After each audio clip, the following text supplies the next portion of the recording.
George stood in the doorway, watching his mother squint against the dying candle flame. The light jumped, throwing long, jagged shadows across the mud walls. It was a struggle just to see the needle move. Outside, the village was a void, swallowed by a moonless night. George looked at his own empty, calloused hands and turned away. He walked to the village dump, his feet tracing the familiar, thorny path. He began to dig. He pushed aside mounds of discarded plastic, his fingers searching until they closed around a frayed copper wire, a corroded battery casing, and a glass bulb with a hairline crack. A neighbor walked by, kicked a heavy pile of dirt toward George, and laughed. "Still playing with trash, George? Go home and help your father haul rocks," the man shouted. George did not look up. He did not speak. He simply pulled the scrap metal to his chest, shielding it from the dust. The man walked on, his footsteps fading into the dark. George stayed in the dirt, his grip tight on the cold metal, his breath steady. He had what he needed. Back in the shack, George cleared a flat stone. He laid out the frayed wire, the corroded battery, and the cracked bulb.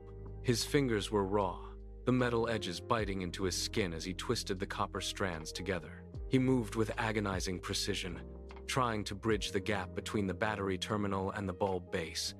He pressed the contact. Nothing. He adjusted the angle, his breath hitching as he forced the connection again. A sharp, bright spark hissed, biting into his thumb. He jerked his hand back, the smell of ozone and burnt skin filling the small room. The spark died instantly. The bulb remained dark. George stared at it, his shoulders slumping as the weight of the night pressed down on him. He threw the wire onto the stone, his hands shaking. He leaned his forehead against the cool mud wall, his eyes stinging. Then, the door creaked. His mother stepped inside, carrying a bowl of thin broth. She rested a hand on his shoulder. "Even a small lamp can remove a lot of darkness," she whispered. George looked at her tired eyes, then back at the wire. George retreated to the shed, locking the door against the world. For 3 nights, he did not sleep. His eyes grew bloodshot, stinging from the constant, low-light strain. He found a jagged stone outside and used it to scrape the oxidation off the battery terminals, his movements repetitive and precise. He stripped the rubber from a piece of discarded tubing, slicing it into thin binding strips. He wrapped the wire around the bulb base, his fingers raw and trembling, securing the connection with the rubber. Every time his hands shook, he stopped, breathed, and waited for the pulse to slow. He was building a bridge out of refuse. On the 3rd night, the air in the shed felt thin. He brought the 2 ends together. The connection point hissed, a tiny, sharp sound in the silence.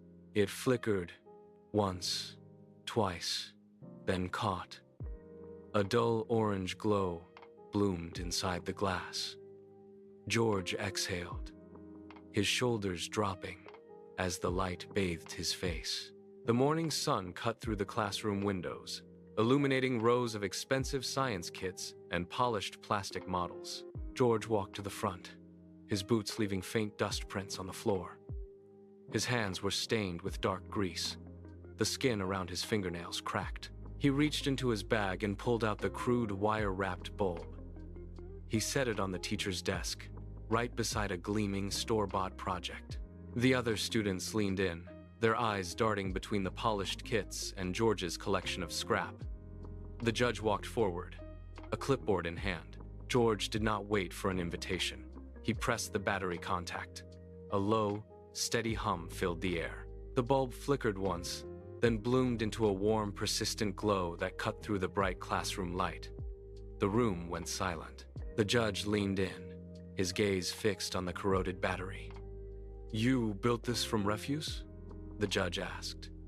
George nodded, his voice steady. "It works," he said. The judge reached out and touched the base of the bulb. A moment later, he held up a small, gold-plated trophy. The trophy sat on the table, but the real work began that afternoon. George walked through the village, stopping at every doorway. He showed his neighbors how to strip the wires, how to scrape the terminals clean, and how to balance the current. At first, they fumbled, their hands clumsy with the unfamiliar task. George stayed until the first bulb hummed to life in each home. Within weeks, the darkness that once swallowed the village vanished. Windows glowed like amber embers against the moonless night. Inside, his mother sat at the table, her hands moving with newfound speed as she stitched under the steady, warm light. George sat across from her, a fresh piece of paper spread out. He began to sketch a design for a larger, more powerful generator.